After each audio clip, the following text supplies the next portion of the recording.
welcome everybody to another great episode of the Beyond Normal podcast. We got a special guest today. We're actually switching things up. We're talking to one of our friends in the VC world.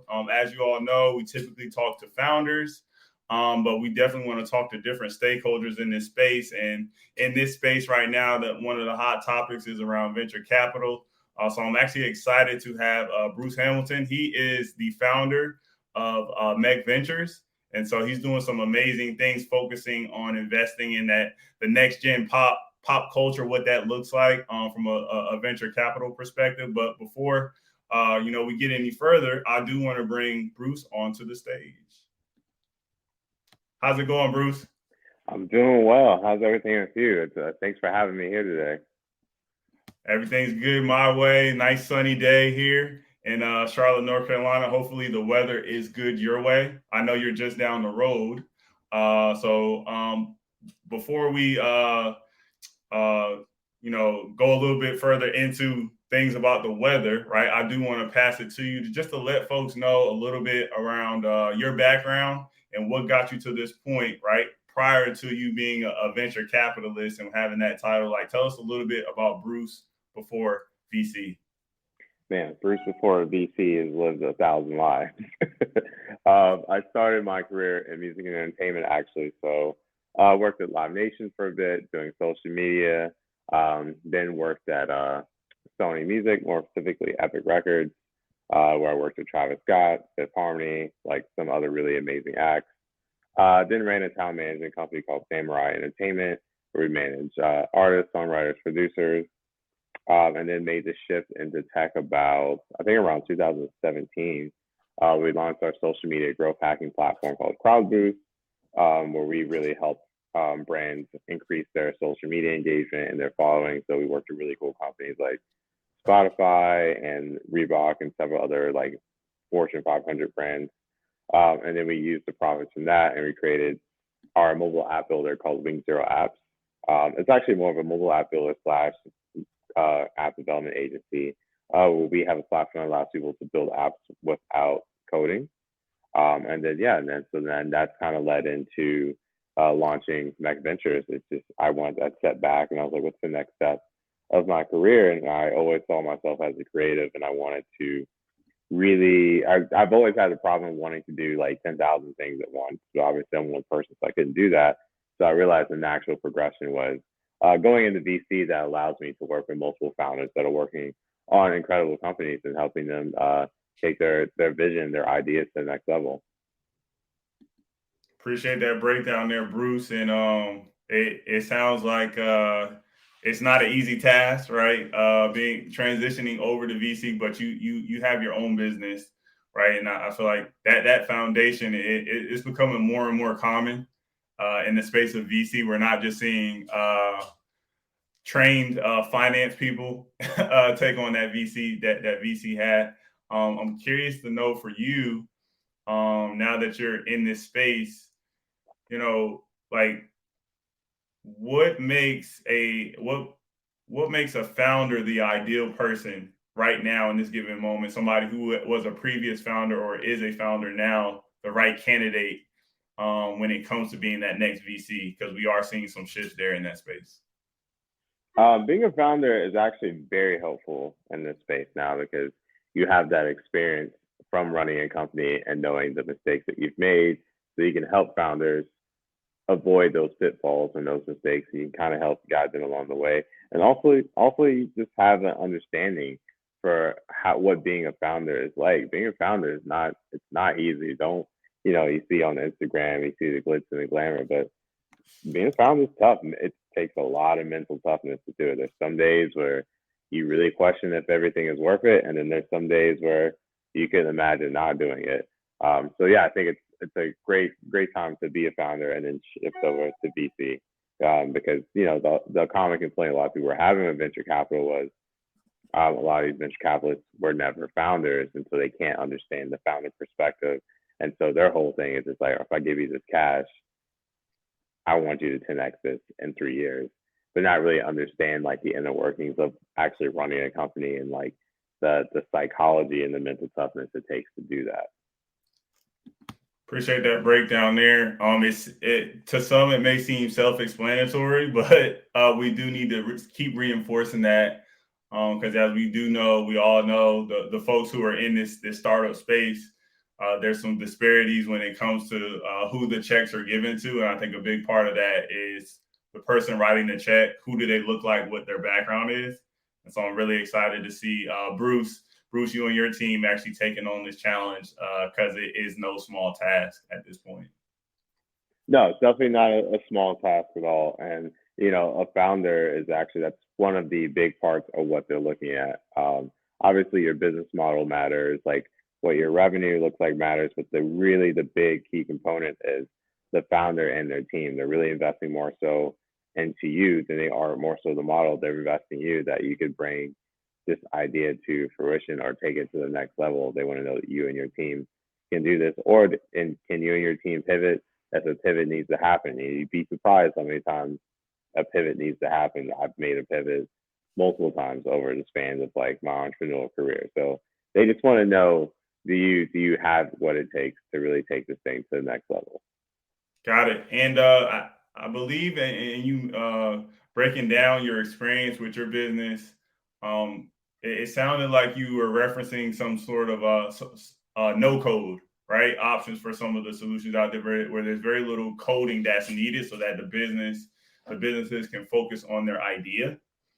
I feel like we are at a point where there's a premium for having that right idea in this very moment. So I'm curious for you to know from you, like in terms of the direction for Mech Ventures, in terms of investing in that future of pop culture, outside of the tech piece, where like you mentioned the Spotify's and things like that, that part makes sense. But I'm curious, like, why focus on pop culture and the ideas that are being created a lot of times by people that look like me and you, right?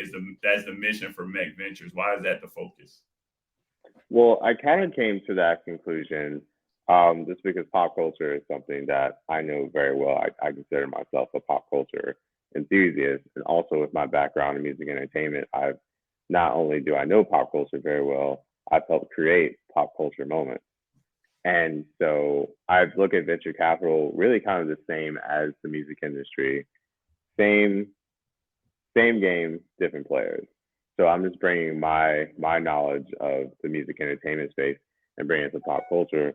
But the main reason why I wanted to do pop culture is because we, and when I say we, I mean like people of color, we typically dictate pop culture. We create these moments.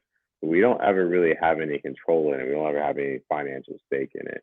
So I wanted to kind of really help change that and start investing in these companies that are really starting to create these moments and really help shift the narrative. I appreciate you framing it that way. We do see a lot of the talent in entertainment that looks like us, but like you said, when it comes to the CEO, who's the boss, a lot of times it's some old guy who does not look like us. I'll be honest, and so I do see that parallel, and I'm excited to see when it comes to brands and things like that that are being created by people that look like us, really taking ownership of it, right, and making sure if it's something that we're wearing, right, we're wearing products and things like that. I wear black owned brands. That I feel like that's pop culture to me. Like that's what we're really good at already. Like we're the ones setting the trend and things like that. So why not take it to the next level? Leverage all this tech out here and making sure that we're getting a significant piece of the pie. It's funny you bring that up because I actually consciously made an effort maybe like 5 years ago to stop wearing blatant brand placement on like my hoodies or my t-shirts because essentially we're paying to be walking billboards. And people don't look at it that way. Like, yeah, you're paying a high dollar cost, but you're essentially paying to become a marketing tool. So I look at it like if I'm not getting any cut of this, I'm not going to walk around actively promoting your brand. And I think people need to look at themselves as not as a billboard, but kind of as from a marketing perspective, it's like, yo, even if you're just a regular everyday person working a 9 to 5, you still have a lot more influence than you think you do. You're going into your workplace, everybody's seeing you wear, maybe like a Gucci t-shirt. and you're just giving out free. Actually, you're not even giving out free advertising. You're paying them to go out and advertise their brand for them, and you're getting nothing in return. So we kind of have to look at it from like that standpoint. That's powerful there, Bruce. I can think back to what was it, LL, when he wore the FUBU, right? And in the Gap Gap commercial, right? commercial, And that it was was just huge to do that's that. huge, right? And it's just like, okay, they were trying to leverage him, but okay, like they don't make hats. So this hat goes real nice with their brand. So at the same time while I'm selling their stuff, let me make sure I'm selling something to mine. And that's like where it makes like I'm really excited to see more of that moving forward. And I think we're in a really good position to leverage our time, like you said. Like we are walking billboards for what's cool a lot of times. And so why not have your own brand on? Yeah, exactly. I don't think we really understand like the power of our influence. I know we talk about it a lot, but I don't think we truly understand that like just the regular everyday person has more influence than they think they do, and everyone needs to understand like kind of the business model behind that and how to, if you can, possibly monetize it. I love that. And so there's a couple values that I know are at the core of Mech Ventures. I have them pulled up here. The first one is building community, earning trust is the second one, and then playing to win. I know community is big right now. That's the buzzword, one of the buzzwords on everybody's mind, and trust has been something as well that we've seen real positive impact by the businesses that are deliberate in earning that trust. But to play in the win, I wanted you to really, I want you to dig a little bit into that because I think that's a mindset that we don't always kind of own for some of the businesses in our communities, and I feel like that was a real differentiator as I was going through the Mech Venture site. So can you elaborate a little bit on that play to win value, what it means for you, and how it plays in for the businesses you're investing in? So our main thing with play to win is, so when people see like a Black VC firm, they typically start thinking in the mindset of charity. They start thinking, okay, this is another PLC only fund where they're just going to invest in Black only businesses or businesses with people of color, and they don't think that it's going to be profitable. That they look at it really, a lot of people look at it as a charity case, but we want to really change that narrative. No, we're playing to win. Like we're playing to become the best VC firm in the marketplace, and also make sure we bring back a really great return for our LPs or investors. And so for us, like one of our big things is like we're not a PLC only fund. We invest in everyone as long as you're building something really innovative that fits within the theme of our thesis, which is investing in future pop culture. I personally believe that inclusivity is the key to progress. So I'm not necessarily a big fan of doing segmented markets because essentially people of color or Black people, we just want the same opportunity as everybody else. We don't want to be segregated to our own market. We don't want to have equal opportunity in the playing field, and so that's why we say we're playing to win. I love that, Bruce. And these are concepts that for a lot of people they're kind of self-explanatory, but for others, like our businesses, like you said, they're not charities. Like we make money, we make profit, and a lot of times, right? And so why not have the same access, that parity that everybody's after right now? Like we got some work to do in terms of making sure that everybody has that same access. And you touched on pop culture a couple of times in your answers. And like, are there industries that you're seeing now where pop culture, right, is maybe growing, the impact of pop culture is growing, that may be underlooked? Some industries that maybe Mech Ventures is looking to invest more in. Are there a couple areas where you see a lot of opportunity? Yeah, like for us, we're pretty industry agnostic. But some of the industries we are looking at is gaming, esports. We believe that is a huge space right now that a lot of people, especially in like the Black community, is like overlooking.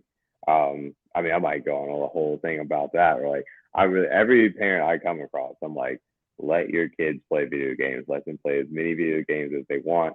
I know it sounds crazy, but there are people out here who are making millions of dollars just playing video games.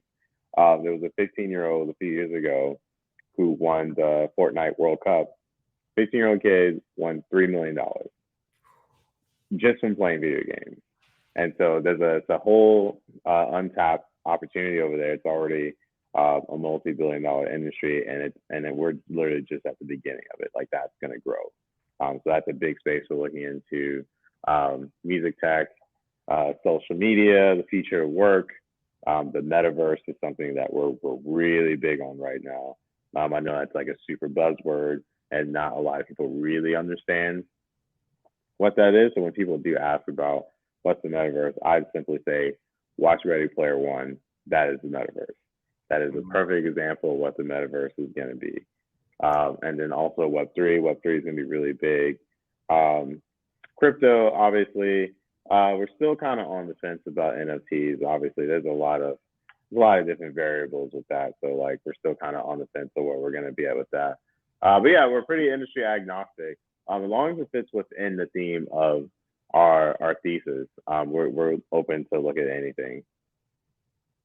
Appreciate that there. You mentioned some of these are buzzwords, the Web3s, the cryptos, and things like that. We've had some founders on who are tapping into this space. And one of the things for me that I'm looking forward to, a lot of these the cryptos and some of the Web3 applications, their utility is really ambiguous, right? So they say that they do certain stuff really fast, really efficiently, better than legacy models, which is cool, but they've kind of left it undefined, right, in terms of the defined use cases, right? And so I think for them to get to the level that we want these cryptos and these Web3 applications to get to, there needs to be businesses that come along and really almost take a gamble on switching their capabilities over, switching their way of thinking into these new Web3 applications and the different way of thinking. And then that utility that they create is going to make the newest crypto that much more valuable. And so I see it being like a win-win kind of synergy moving forward versus, hey, let's just all adopt Bitcoin, right? I don't think it'll be that. I don't think there'll be a lot of players in this space, and it'll give more opportunity to small business owners and founders that are starting out. That's just the way I look at it. I'm hoping that it works out, but that's my feeling so far. Yeah, I think it's very early in the space right now, like a very, very, very early. So this actually kind of reminds me of like the .com era, where it's kind of a gold rush for everyone kind of diving into Web3 and NFTs and really trying to figure out what utilities are going to work. And so I know you're saying there's a lot of people haven't found like solid use cases just yet, because we're in the very beginning stages. So I think right now you're going to see a bunch of companies come in here trying to build stuff, and then from the ashes of all of this, because not everyone and not every company in Web3 is going to take off, but then you're probably going to see like the next Amazon, the next Facebook, or the next Google pop out of this as you see what strong utilities. But yeah, I think right now everyone's really hedging their bets, especially in the VC space. Everyone's hedging their bets, kind of betting on what companies from here are going to be the ones to take over and become the next big entities for the next 15, 20 years. Got it. So you mentioned the idea around VC. You just laid it out as hedging their bets, right? And so everybody's after that next, like you said, that next unicorn, that next, the next Bezos, Zuckerberg business. We all know those names, right? And so I have a lot of founders that come to me and they ask questions around, I want to give VC a try. Like, how do I get in front of venture capitalists? Is this right for me? And so, like, for you, are there businesses where it doesn't make sense to go the VC route?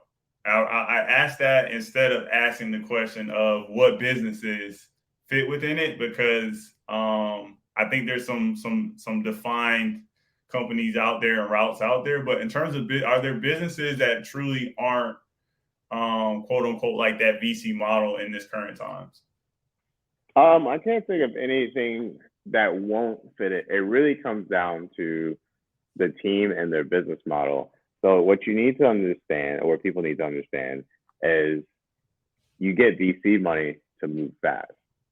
So the moment you take that first VC check, the clock is ticking. That means you're on borrowed time now. It's time for you to really take this to the next level and to really try to multiply this return. So we tell founders like, hey, don't take VC funding unless you're ready to move fast. So it depends on like how much you're willing to move. And then also, I guess one of the common myths is some people want to do VC, but don't necessarily understand what comes with that. Like you're either going to take on debt or you're going to give up equity. So you kind of have to understand that before you go into taking VC funding. But yeah, go into VC funding when you're ready to really accelerate and you have a game plan to move fast. Like the moment you get that check, you need to like press play on the plan that you have in place. Thanks for that, Bruce. Again, it comes up a lot for me, and it's okay to and the founders that I talk to, it's okay to say no. This isn't the route for me. And it's not, and VC funding is not for everybody. And we've had some really great founders that I've talked to that have said every problem that they've ever had in their company has been because they took VC funding. So you have to understand, like, is it right for your business? Is it necessary too? So I kind of look at it from like a music industry standpoint, where people are always just like, when is it time for me to go to a label? And I used to always say, go to a label when your demand exceeds your supply. When you don't really have the funding to like take it to the next level, but the demand is there, that's when you go to a label. And it's the same with VC. It's like when the demand is high, but then you need the capital to meet that demand. That's when you go to VC funding. But don't just go to VC funding. Just should do it. And it kind of sucks sometimes because you're constantly seeing the news of people raising these super huge rounds, and like it's almost turned into like that's all tech crunches now. It's like that's kind of in the tech industry. It's kind of just known like that's all tech crunches now. You go to TechCrunch when you announce your big funding round. I don't even think TechCrunch will touch your company unless you're announcing a round at this point. So you have to understand that concept of don't just get VC funding just to get VC funding. Get VC funding if you truly, truly need it. And also only raise as much as you need. Don't just try to go and try to collect the biggest check possible, because then your valuation's high and then you got to match that. And there's nothing worse than having to raise a down round when you've now got to lower your valuation because you raised too much money and you just couldn't really scale it the way you wanted to. Appreciate that so much, Bruce. Like transparency is key in this VC space. And I appreciate you saying it's okay if it's not for you. The news tells you otherwise, like with these big check signings, if you tap in with any startups, you know what the check sizes look like. They're very big numbers. Numbers you can't go to the bank and get that kind of cash. And so it kind of throws people, I think it kind of just throws their reality off a little bit in certain cases. Because you raise that big check, and then people are just like, now your investors are now like, okay, you got this big check, we want a 10x in like 3 to 5 years. Whether you do, you go IPO, you exit, but you need an exit strategy, and we need it to be done next 3 to 5 years. Go for it. Yeah, that's crazy. That 10x, people, for those listening in, there aren't very many ways to get a return like that in the normal market, stock market, like just traditional markets, real estate, whatever you want to call it. Like it's hard to get that. So for somebody to come to you and tell you to essentially like you got to spend this money as fast as you can to get us where we need to be, that's a type of nerve-wracking experience I myself wouldn't want to be a part of. And I know there's some others out there that's just not their cup of tea. And there's nothing wrong with bootstrapping either. There's a lot of bootstrapping may take you a little bit longer, but you maintain full control and you move kind of at your own pace without a bunch of pressure. I mean, look at MailChimp. They bootstrapped for like 20 years and they eventually got a big payday. Mm-hmm. So, it's a long play with bootstrapping, but it's well worth it if you're willing to stick it out. Good stuff. So I know I've had the pleasure of listening to Bruce speak at a conference, and there was something that really got caught in my brain as you were speaking around really investing in the founder, right? Outside of the business. So could you let us know a little bit, like what are you looking for in the founder outside of the business? We know there's certain industries, but what are you looking for in the founders that you invest in? In the founder, I'm looking for someone who is ambitious. Well, let me not say because my partner Mario is talking to founders too. We're looking for people that are ambitious, that are very strong-willed. They have a strong vision, and they're not easily rattled. And to be honest, to be very frank, we're looking for somebody that we would want to deal with for the next 10 years. And that's like the key component. So you could have a great business model, but if you are a nightmare to deal with, then, it might not work out. So yeah, we're looking for people that, that we really could believe can pull this vision off. If you had previous experience, that's always a plus. I wouldn't necessarily say with us, but if you go to traditional VC firms, they love seeing, founders who maybe they're on their second, third company. They love seeing that because you at least have a proven track record in a sense. But yeah, when it comes down to it, it comes down to this: do they see you as someone that they want to partner with and talk to weekly or monthly for the next 5 to 10 years? And that's the main thing. Yeah, that's a big one.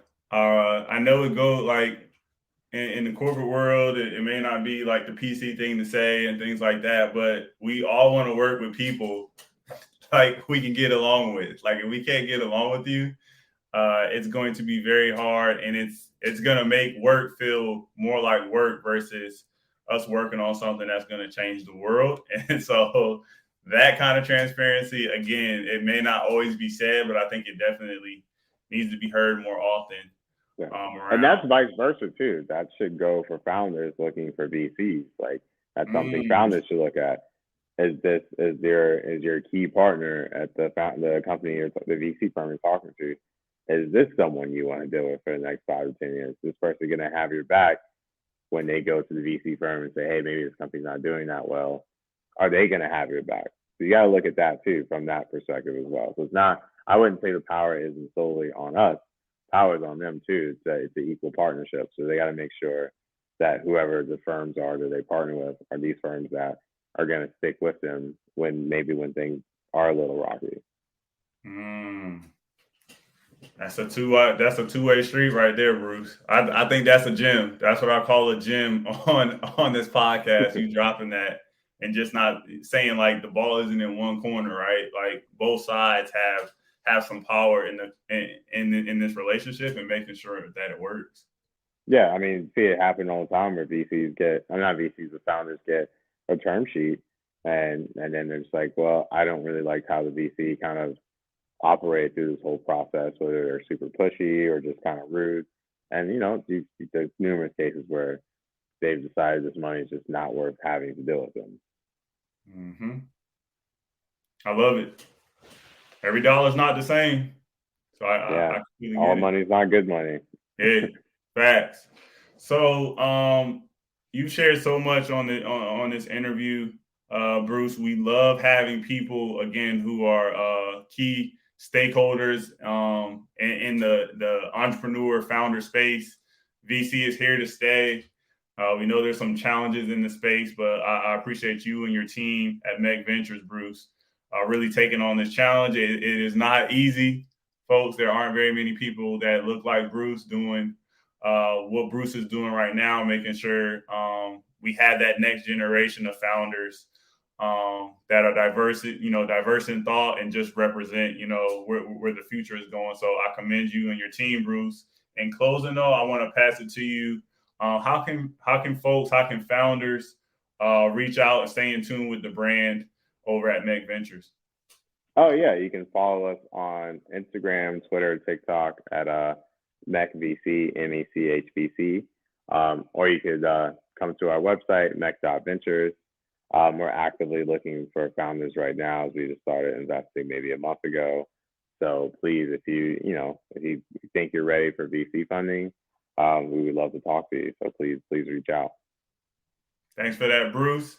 And then what's that one final thought you want folks who are listening in? We have a lot of founders listening in. We have people who are on the fence about starting businesses listening in. Like, what's that final thought you want our listeners to take away from this conversation, from the nuggets, from the gems that you shared today?